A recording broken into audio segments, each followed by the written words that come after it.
Australia India 4ನೇ test match day 1 session 1 friend. Total ಆಗಿ Australia ಮಾಡಿರೋಂಥ run 112 ರನ್ನಿಗೆ 1 wicket ಕಳ್ಕೊಂಡಿದೆ.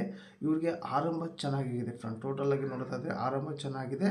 20 over day 1 session 1ಗೆ ಅಂದರೆ ಒಂದನೇ ದಿನ ಆಟದಲ್ಲಿ ಒಂದನೇ ಸೆಷನಲ್ಲಿ ಅಂದರೆ ಊಟಕ್ಕೆ ಹೋಗಿಂತ ಮುಂಚೆಗೆ 112 ರನ್ನು ಆಸ್ಟ್ರೇಲಿಯಾ ಮಾಡಿದೆ. ಇದರಲ್ಲಿ ಆಸ್ಟ್ರೇಲಿಯಾ ಮೇಲ್ಗೈ ಇದೆ, 1 ವಿಕೆಟ್ ಕಳ್ಕೊಂಡಿದೆ. ಆ ವಿಕೆಟ್ ಬಿದ್ದಿರೋದು ರವೀಂದ್ರ ಜಡೇಜಾಗೆ ಫ್ರೆಂಡ್. ಟೋಟಲ್ ಆಗಿ ಬೂಮ್ರಾಗೆ ಬಿದ್ದಿಲ್ಲ, ಹಾಗೆ ಮೊಹಮ್ಮದ್ ಸಿರಾಜ್ಗೆ ಬಿದ್ದಿಲ್ಲ, ಆಕಾಶ್ದೀಪ್ಗೆ ಕೂಡ ಬಿದ್ದಿಲ್ಲ.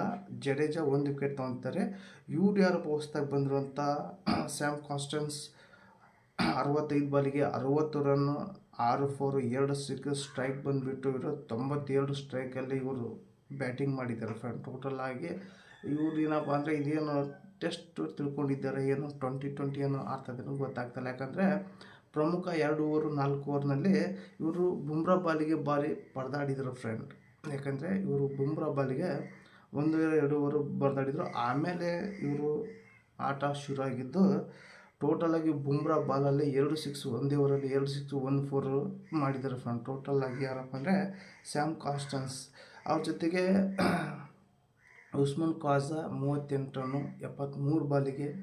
ಆಮೇಲೆ ತಾಂಬುಲೇಶನ್ 12 ಬಾಲಿಗೆ 12 ರನ್ ಮಾಡಿದ್ದಾರೆ ಫ್ರೆಂಡ್. ಈ ಒಂದು ಸೆಷನ್ ಮೇಲ್ಗೈ ಆಗಿರೋದು ಆಸ್ಟ್ರೇಲಿಯಾ.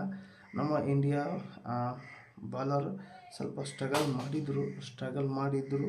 ಈ ಒಂದು ಬಾಕ್ಸಿಂಗ್ ಡೇ ಟೆಸ್ಟ್ನಲ್ಲಿ ಸ್ವಲ್ಪ ಬ್ಯಾಟಿಂಗಿಗೆ ಅನುಕೂಲ ಆಗ್ತಾ ಇದೆ. ನೋಡೋಣ ಫ್ರೆಂಡ್. ಈ ಒಂದು ಸೆಷನ್ನಲ್ಲಿ ಆಸ್ಟ್ರೇಲಿಯಾ ಮೇಲ್ಗೈ ಆಗಿದೆ. ರವೀಂದ್ರ ಜಡೇಜಾ 1 ವಿಕೆಟ್ ತೊಗೊಂಡಿದ್ದಾರೆ ಫ್ರೆಂಡ್. ಇವ್ರು ಯಾರು ಹೊಸದಾಗಿ ಬಂದಿರುವಂಥ ಆಟಗಾರ, ಏನು ಇಲ್ಲಿ ತನಕ ಇದ್ದಿದ್ರೆ ಇವರು ಏನು ಶತಕ ಮಾಡ್ತಿದ್ರು, ಆ ರೀತಿ ಬ್ಯಾಟಿಂಗ್ ಆಡ್ತಿದ್ರು. ನೋಡೋಣ ಫ್ರೆಂಡ್, ನೆಕ್ಸ್ಟು ಮ್ಯಾಚು ಮತ್ತೆ ಸ್ಟಾರ್ಟ್ ಆಗ್ತಾ ಇದೆ. ನೋಡೋಣ ನಿಮಗೆ ಅನಿಸೋಂಥ ಈ ಒಂದು ಫಸ್ಟ್ ಸೆಷನ್ ಆಸ್ಟ್ರೇಲಿಯಾ ಮೇಲ್ಗೈ ಆಗಿದೆ. ಇಂಡಿಯಾಗೆ ಸ್ವಲ್ಪ ಇಂಡಿಯಾ ಎಲ್ಲೋ ಸ್ಟ್ರಗಲ್ ಮಾಡ್ತಾ ಇದೆ ಬಾಲಿಂಗ್ನಲ್ಲಿ. ನೋಡೋಣ ಫ್ರೆಂಡ್, ಇಲ್ಲಿಗೆ ಆಟ ಮುಗಿದಿಲ್ಲ ಇನ್ನೂ. ಜಸ್ಟ್ ಒಂದು 5 ಓವರಲ್ಲಿ ಗೇಮೇ ಚೇಂಜ್ ಆಗ್ಬೋದು, ಹೇಳೋಕ್ಕಾಗಲ್ಲ. ಹಾಗೆ ಈ ಒಂದು ವಿಡಿಯೋ ನಿಮ್ಗೆ ಇಷ್ಟ ಆದರೆ ಒಂದು ಲೈಕ್ ಕೊಡಿ. ಹಾಗೆ ನಿಮಗೆ ಅನ್ಸಂತ ಕಮೆಂಟ್ ಮೂಲಕ ತಿಳಿಸಿ. ಹಾಗೆ ಈ ಒಂದು ವಿಡಿಯೋ ಯಾರೆಲ್ಲ ಫಸ್ಟ್ ಟೈಮ್ ನೋಡ್ತಾ ಇದ್ದೀರೋ ನೋಡೋರೆಲ್ಲ ಸಬ್ಸ್ಕ್ರೈಬ್ ನಮ್ಮ ಪಾಸ್ ಮಾಡಿ ಅಂತ ವಿಡಿಯೋಗೆ ಎಂಡ್ ಮಾಡ್ತಾಯಿದ್ದೀನಿ. ಮತ್ತೆ ಇಂಥ ವಿಡಿಯೋ ಜೊತೆ ಬಾಯ್.